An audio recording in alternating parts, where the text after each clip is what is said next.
हमारा जन्म हुआ ये भाग्य के अधीन नहीं है, ये नवीन भाग्य निर्माण करने के लिए है। नहीं तो आदेश ही नहीं लेते भगवान। पशुओं को आदेश नहीं दिया जाता क्योंकि वो भाग्य के अधीन है। केवल मनुष्य शरीर को आदेश दिया गया है। किसी देवता को भी आदेश नहीं दिया गया कि आप ये करो ये ना करो, क्योंकि वो वही करेंगे जो उनके सुकृत है, उसके अनुसार बस भोग भोगेंगे। आगे कुछ नहीं कर सकते, नवीन कर्म नहीं कर सकते, न नारकी जी कर सकते हैं, न स्वर्ग के कर सकते हैं। सब अपने अपने परिणाम को केवल भोग रहे हैं। यहां परिणाम उपस्थित करने का अवसर है। आप जो चाहो अपना परिणाम कर सकते हो। आप चाहो नरक जाओ, चाहे स्वर्ग जाओ, चाहे नारायण बन जाओ, जो चाहो कर सकते हो। मनुष्य शरीर है तो ऐसा शास्त्र स्वाध्याय और पंडिताई ज्ञान किस काम का जो भगवत प्राप्ति प्रारब्ध पे छोड़ दे। तो कुछ जन हैं जो शास्त्र स्वाध्याय करके या संतों की वाणी सुनकर इस विचार में आते हैं कि मुझे क्या करना चाहिए, परिवार का पोषण या भगवत प्राप्ति। दो विभाग कर लिए इसलिए खतरा है, निर्णय नहीं कर सकता। और सही पूछो तो दो विभाग है नहीं, एक ही बात है। समझ जाओ तो वहीं वहीं भगवत प्राप्ति हो जाएगी। अब उसके विचार में आता है कि अभी तो ब्याह हुआ है, या अभी छोटे छोटे बच्चे हैं, या अभी बच्चों का ब्याह किया है, अभी नए हैं, क्या जाने संसार का। मेरी आवश्यकता है, नहीं तो संसार इनको परेशान कर देगा। और वो अपने अहम जनित कर्ता भाव से ऐसा बंध जाता है कि निर्णय ही नहीं कर पाता। श्री चरणदास जी कह रहे हैं, ए भाई समझो, जिस कर्तव्य को तुम विसार करके झूठे भाव को कर्तव्य मान रहे हो, अरे माया के दीवाने, अरे हिया नहीं रहना, करना अंत पयाना। यहां से जाना है, यहां से जाना है। ये भूल जाते हैं। माया की ऐसी भूल भुलैया है कि हमें शरीर में राग और शरीर संबंधियों के राग में सुख मिलने लगता है और लगता है कि मैं अविनाशी हूं। वैसे मैं तो अविनाशी ही है, पर विनाशी को लेकर मैं ये भूल कर बैठता है। और जिसको पकड़ा है वो सब विनाशी, सब विनाशी। गो गोचर जहां लगु मन जाई, सो सब माया जानो भाई। दुनिया में लाखों का मेला जुड़ा, हंसा जब जब उड़ा तो अकेला उड़ा। समझो, ये माया की चाल है जो तुम्हें समझने नहीं दे रही। अरे भाई समझो, समझो, अरे माया के दीवानों, यहां से हमें जाना है, जाना है। कुछ साथ नहीं ले जाना है, कोई साथ नहीं जाएगा। बस तुम फंस गए हो मोह दलदल में। ये कुटुंब का मोह ऐसा मोह है कि कैसे तुम्हें बताएं। याद ही नहीं आती कि मुझे जाना है, याद ही नहीं आता कि सब छूटना है। ये समझ में नहीं आता कि मैं आया किस लिए। बड़ी विचित्र भूल भुलैया है। मोह कुटुंब के अवसर खोयो। दो बातें आती हैं, परिवार का पालन पोषण, ये धर्म पालन करूं, या हरि का भजन करके भगवत प्राप्ति करूं। तो बोले मोह कुटुंब के अवसर खोयो। अवसर मिला है तुमने, भलो पायो दांव रे, चूक ना अवसर प्यारे, भलो पायो दांव रे। बड़ा अच्छा अवसर मिला है भजन करने का, चूक गए तो फिर पछताना पड़ेगा। हरि की शुद्ध बिसराई। अब वो निर्णय करता है परिवार के पोषण का, क्योंकि मोह ममता है।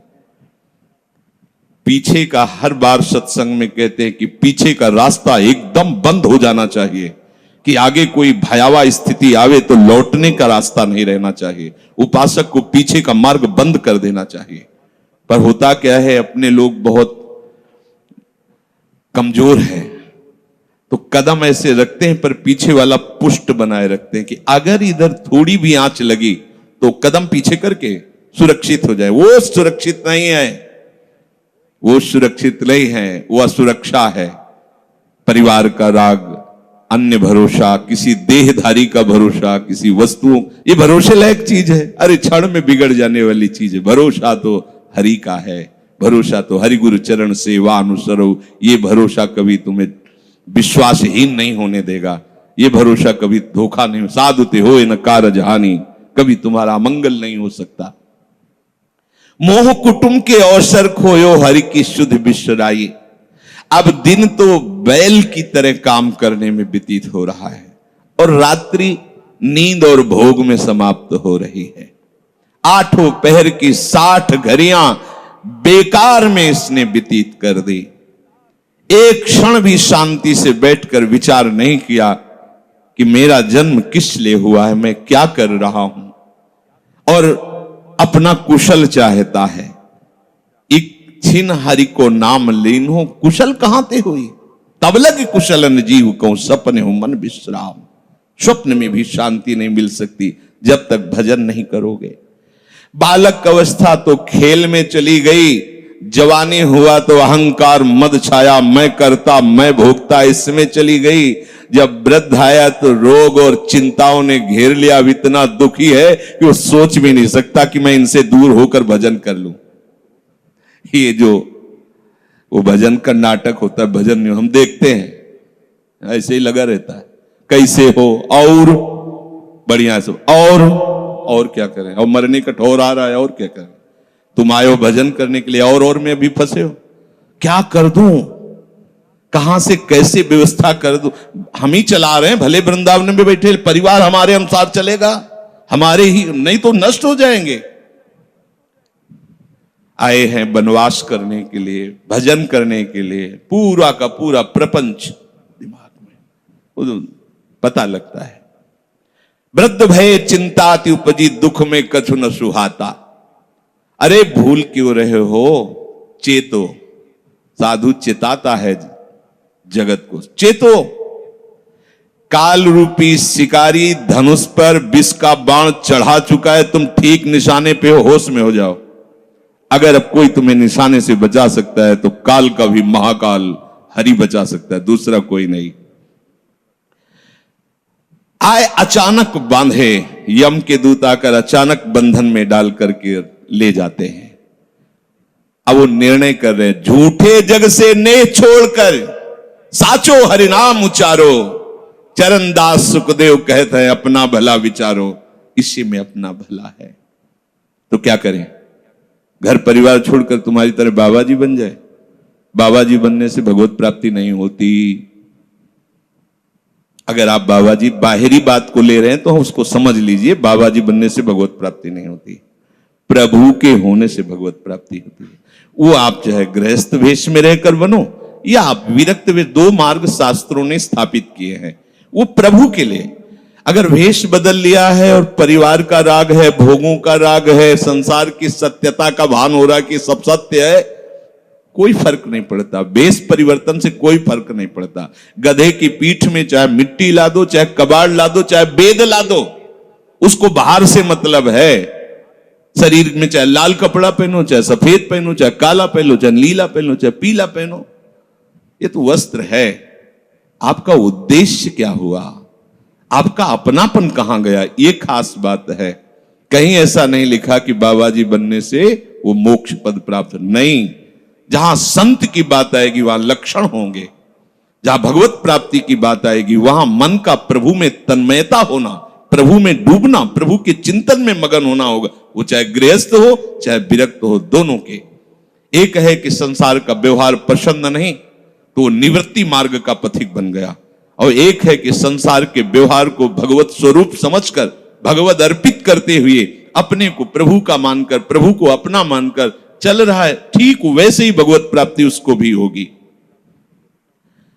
हम लोग जब सत्संग में बात सुनते हैं तो निर्णय करने के लिए हमारा ही हृदय होता है। अब लगा कि नहीं ठीक है, भजन तो करना है, पर हम ऐसा नहीं है कि कर्तव्य के लिए रुक रहे, पर कुछ समय अब हम लेंगे, फटाफट सब निपटा के। तो तुमसे भी चतुर काल है, वो उतने ही समय में तुम्हें निपटा देगा। बहुत चतुर है। हमने बहुत से लोगों के मुझ से सुना है कि बस ये काम हो जाए हम आए, आज तक वो लौट के नहीं आ पाए, क्योंकि वो गली ऐसी है, क्या है, बहुत दलदल है आगे। जो गया ना मोह कलिल में डूबा, अब निकल पाना बड़ा मुश्किल है। सत्संग में इतना सामर्थ्य है कि अभी आप सुन रहे हो, अभी आपको ऐसे सब ऐसे लगेगा, ऐसे ऐसे निकल जाएंगे, और गेट के बाहर होइएगा, वो हवा लगने दीजिए, तब लगे कैसे निकले। ऐसी प्रचंड माया है। इसीलिए तनहि राख सत्संग में तो मन ही प्रेम रस भेयो, तब मन प्रेम रस में बराबर सत्संग होता रहे, बराबर साधु संग मिले।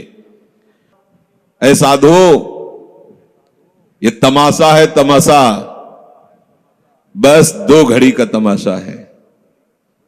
यहां जितने इकट्ठे हुए हो ये सब मिल नहीं सकते। माता पिता भाई बंधु सब बिछुड़ते चले जा रहे हैं। जो ही आकर सब इकट्ठे मिले हो, ये कभी इकट्ठे नहीं रह सकते। ये कुछ समय का है। संतों ने इसे 2 घड़ी का ऐसे ऐसे व्यतीत हुआ। हम लोग परिवार को अपना मैं मानकर, मेरा मानकर के जो पोषित कर रहे हैं, वो कुछ समय के लिए है। जैसे नाव नदी के ऊपर बाट बटाऊ आए, मिल मिल जुदे होए पल माही आप को जावे।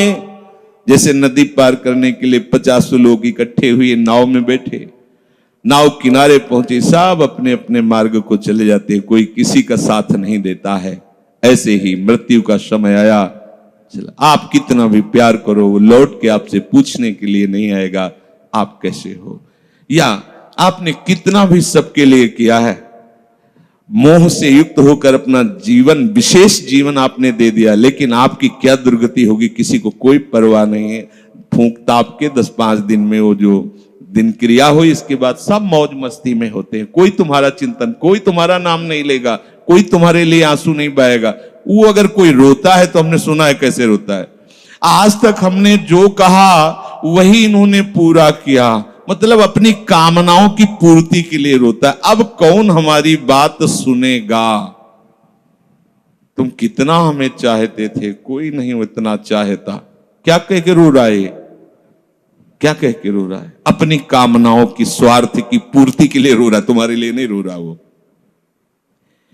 ये भगवान का बगीचा है संसार, रंग बिरंगे फूल हैं। कुछ तो कली ही मुरझाकर नष्ट हो जाती है, कुछ फूल खिलकर नष्ट हो जाते हैं, कुछ में ऐसी सुगंध आती, थोड़ा सुगंध फैलती, वो भी नष्ट हो जाते हैं।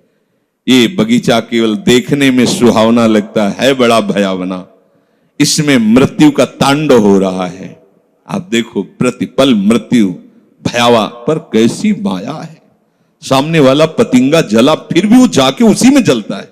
ऐसे फूंक के आ रहे हैं एक को, और उनको ये वैराग्य नहीं हो रहा कि मेरे शरीर की भी यही दशा होनी, मुझे कुछ कर लेना चाहिए, ऐसी कुछ कर लेना चाहिए जिससे हम कालातीत अवस्था को प्राप्त हो जाए।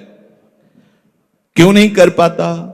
दारा सुत संपत्ति को सुख, ज्यों मोती ओस बिलावे, यहाँ ही मिले और यहाँ ही नासे, ता क्यों पछतावे। अरे भाई, ये पुत्र परिवार का मिलन और ये सुख ऐसा है जैसे पत्ते में ओस की बूंद, कितने सेकंड में ढल जाएगी कुछ पता नहीं। ऐसे ही ये है। बड़े हर्षित हो रहे हैं, बाजे बजवा रहे हैं, बहुत दिनों बाद लड़का हुआ है, फूले नहीं समा रहे, और काल की अवधि बहुत अलू खत्म। अब वो बूंद जो है पत्ते में गिर गई। अब किस बात को लेकर यहां खुशी मनाई जाए, किस बात को लेकर हम यहां गर्व करें? बहुत सावधानी की जरूरत है। जो यहां मिला वो यहीं छूट जाएगा। आप जब जाओगे तो आपके साथ हरि भजन वो किया नहीं, आपके साथ ही हरि उनको माना नहीं,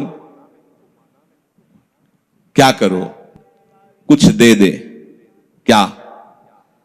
सबको सुख देने की भावना, सब में प्रभु की भावना, जो भी तुम्हारे पास मन वचन कर्म से प्राप्त हुआ है वो सबको सुख देने के लिए है। सब में प्रभु है। ये बात समझ में नहीं आएगी। सबको क्यों सुख दें? क्योंकि सुख मिलना है। आप सिद्धांत समझो। आप सबके सुखों को खींच करके उनको दुख देकर सुखी होना चाहते हो, तो वो दुख लौटकर बड़ा भारी रूप रख करके आपको भोगना पड़ेगा।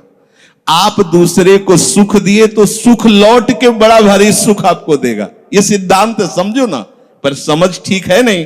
तो हम दूसरे को दुख दे करके अपने को सुखी मानना चाहते तो वो दुख बहुत बड़ा रूप रख के आता है और हम दुखी हो जाते हैं। नहीं, आज तक तो सब लोग सुख के लिए ही कर रहे हो, तो सुखी हो जाना चाहिए। मतलब गलत है, कहीं ना कहीं सिद्धांत गलत है। सत्संगति को लाभ बड़ो है, साधु भक्त समझावे, चरण दास ही राम सुमिर ले, गुरु सुखदेव बतावे। चरणदास जी कह रहे तुम्हारा परम हितकारी हरि है, उसी से नेह लगा लो, सदगुरु के वचनों पर विश्वास करो, प्रभु के नाम का निरंतर रटन करो।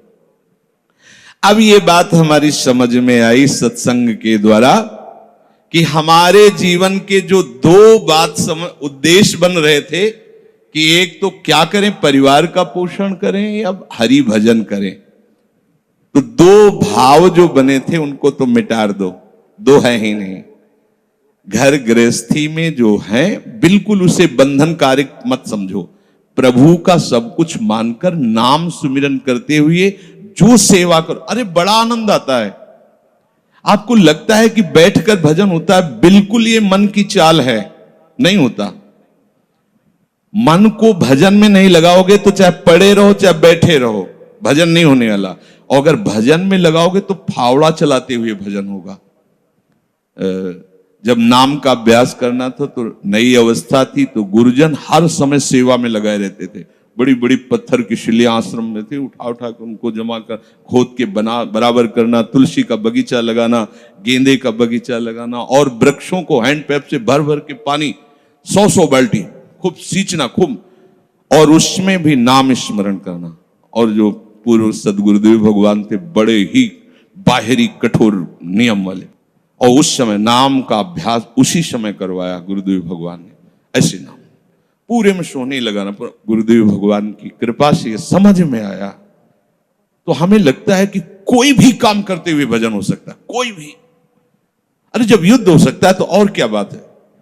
अब बोलो आपका निर्णय कि मैं परमार्थ में जाऊं या व्यवहार ठीक करूं।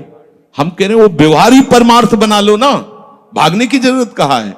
और जब आपकी अरुचि बढ़ेगी, वैराग्य बढ़ेगा, तो तुम्हें कोई रोक नहीं पाएगा। वो तो स्थिति आएगी, और अगर इस स्थिति के लिए बिना तुम भागोगे तो यहां के वही प्रपंच करोगे, यहां भी वही प्रपंच करोगे, भजन नहीं होगा। तो पहले तो साधक को इस बात को लेकर संदेह होता है कि संसार का व्यवहार करना कर्तव्य है या भजन करके भगवत प्राप्ति करना कर्तव्य। अब उसका सत्संग के द्वारा निर्णय होता है, चाहे शास्त्र का चाहे संतों का, कि नहीं नहीं मुझे तो इस जन्म में भगवत प्राप्ति करनी है। संसार के इन सब कार्यों को तो बहुत जन्मों में किया है, अब इस जन्म में भगवत प्राप्ति करनी है। ऐसा निर्णय सत्संग से होता है। जब ऐसा निर्णय हुआ तो भोग उसे कड़वे लगने लगे।